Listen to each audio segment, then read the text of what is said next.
Guys, and welcome back to my channel. So this video is going to be a life update video, and it's going to be very unscripted. So usually I do my videos while he is asleep. Of course, today of all days, today of all days he does not want to take a nap. So I have a visitor here, a guest here making his appearance. Can you say hi? Hi. Okay, great. So life update video. I need to get this out, and here we go. So as of today, I am 33 weeks. That's as of August 14th. August 15th, I will be 34 weeks pregnant. So let's just start from the beginning. The end of January, I found out that I was pregnant. I didn't feel anything different other than a missed cycle. And so I took a home pregnancy test and found out that we're pregnant. So February 11th was my first doctor's appointment. That was like my confirmation appointment.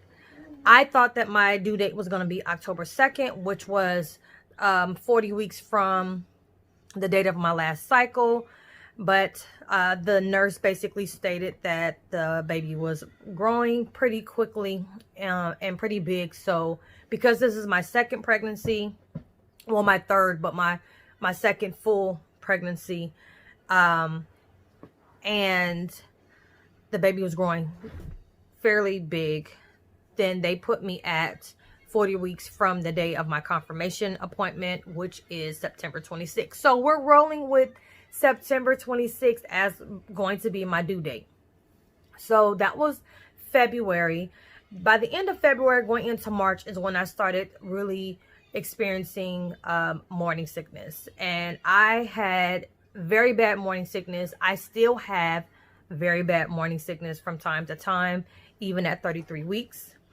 And my symptoms really were, what did I have? I had really bad headaches, and the pain was behind my eyes. I had nausea, really bad nausea, and indigestion. And those things, like I said, were different from when I was pregnant with Darian. I hardly had any symptoms other than just nausea with him. So going into March was really, really hard for me. I knew that, child, y'all, please just bear with me.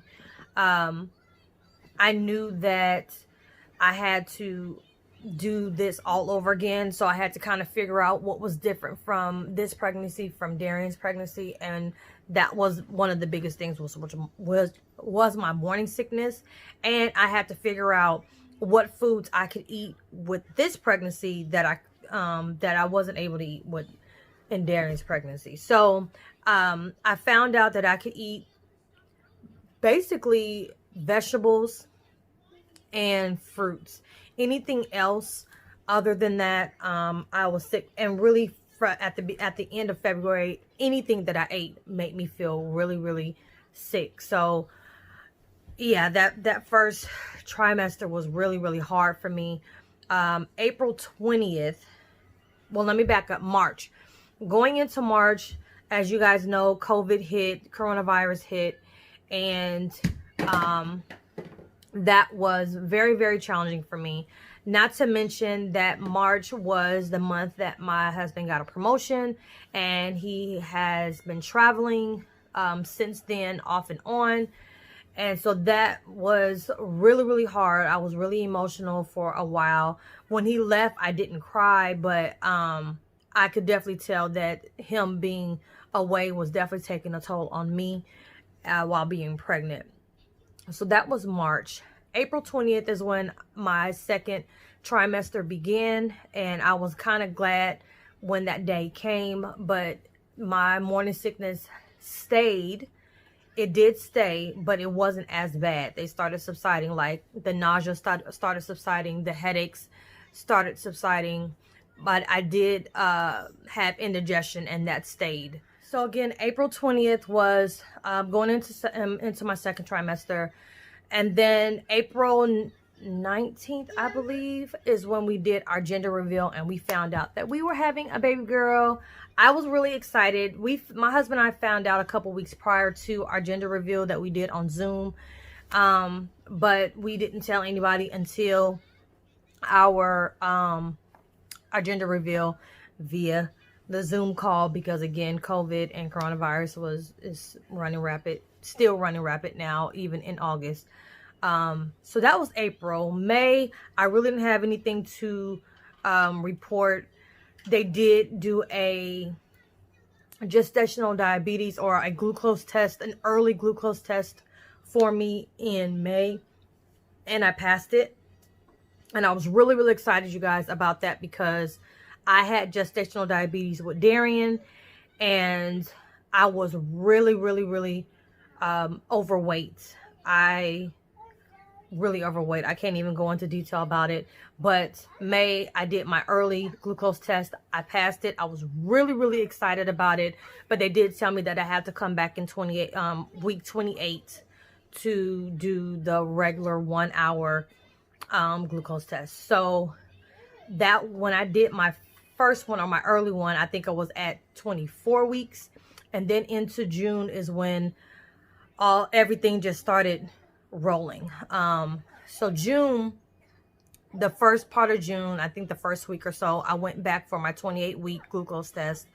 And you guys, I know that I had failed it.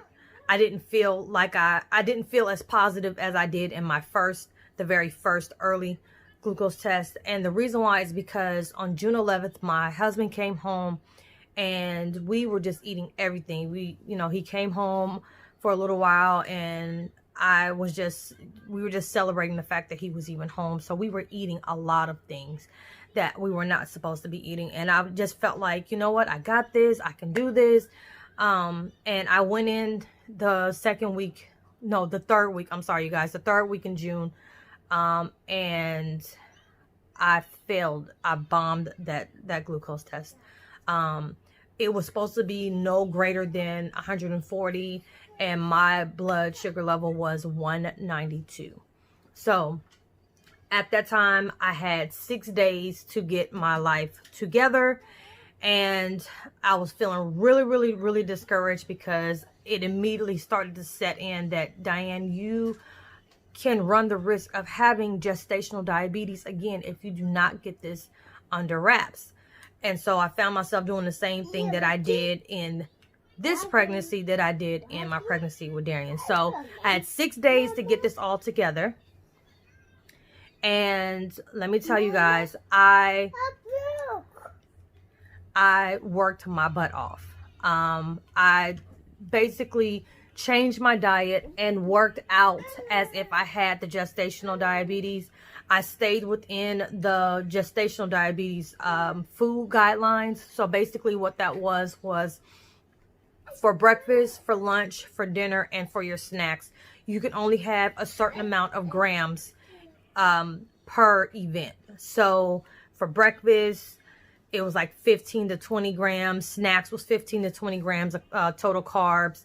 And lunch and dinner was 30 to 45 grams. So I stayed within that. And then at nights for dinner, I made sure that I did not eat anything starchy like potatoes or pasta or rice. I stayed with proteins like chicken sausage or smoked sausage, and I would saute it with vegetables, and I would have that. And so those 6 days really changed my life. And I was hoping and really praying that I did not have the gestational. So when I went in 6 days later to take the 3-hour glucose test, I went in there like I did all my other times, just really positive, except for the second time I wasn't very positive. I went in there and they, basically drew my blood, and then I had to wait like 48 hours to get the results. And I got the results, and you guys, I passed the glucose test. So I do not have gestational diabetes as of now, which was really, really, really a really good goal for me, and it was a really good achievement for me, because I did not want the gestational. I did not want to gain the weight. And, but let me tell you guys, even now, it is still a struggle to stay within that. I have not, Buddy's up there. I have not, been on, I haven't been on it like I was back in June. And I really need to get back on it. So I have my good days where I'm really good with staying within those total grams. And then there are other days where I just fall off. So that was June. July, I just know that I was in my third trimester, and I can definitely see the difference and feel the difference. Not just with baby girl growing, but she is dropping, and she has dropped. And I am now dealing with sciatica. My sciatic nerve is on my left side is bothering me. At first in June and July, it was my right side. It is now my left side. And I have a feeling that my midwife is going to refer me to a chiropractor or to physical therapy, because if I cannot get my legs in these stirrups to push this baby out, that is going to be a problem. So here we are today. My husband is still in his promotion, doing his training for 6 months. I think him being home in June has kind of put him, I wouldn't say behind the 8 ball, but he was definitely here for a long, extensive period of time. And that did not count into his 6 months. So he may have to make up those, no, I'm sorry. Yeah, it didn't count to his 6 months. So he may have to make up those 7 weeks that he was home. But I will tell you that with him having to go back to training was really, really, really hard and emotional for me. And I don't know if it was because I'm just in my third trimester now, so I'm even more emotional because we're getting really, really close. But I will tell you, with that going on, with my husband doing what he's doing to be the amazing person that he is, an amazing husband that he is, to take care of us, with the whole coronavirus and COVID going on, it is really weighing on me really heavily. So again, as of today, I'm 33 weeks. What I'm doing now as far as prepping for baby, I have not done anything, and I need to get on the good foot. The other thing that I wanted to point out is, if you've been watching my previous videos, then you know that I've been doing a lot of cleaning and organization in this home, because I am not 100% sure that we are going to be moving as a result of my husband's promotion. But I definitely wanted to get some things moved out, thrown away, discarded, if not for moving purposes, definitely for baby girl's arrival. And let me tell you guys, I have not been very successful. Yes. Yes, TT will be back.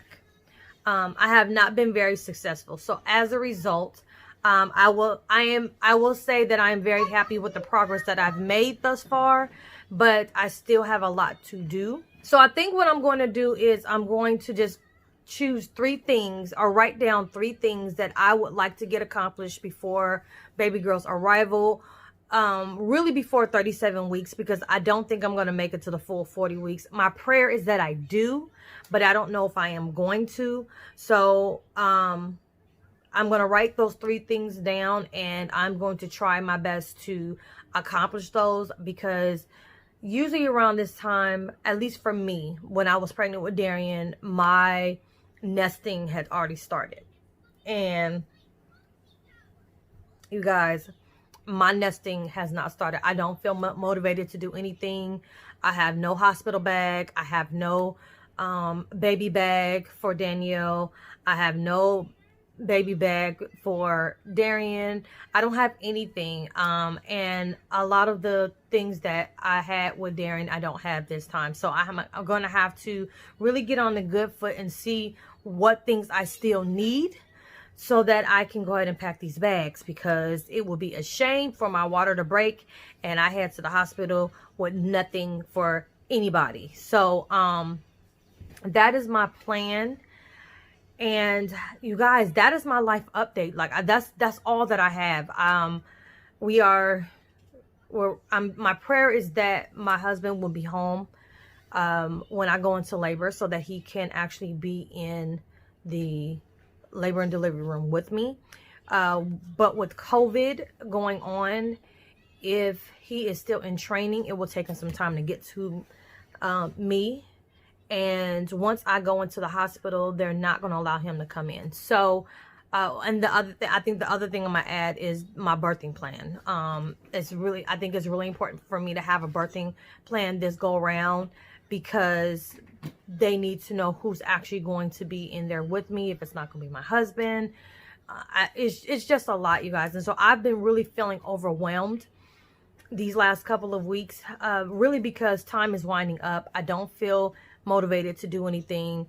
I don't have anything packed. I don't have everything that I feel like I need for myself and for baby girl.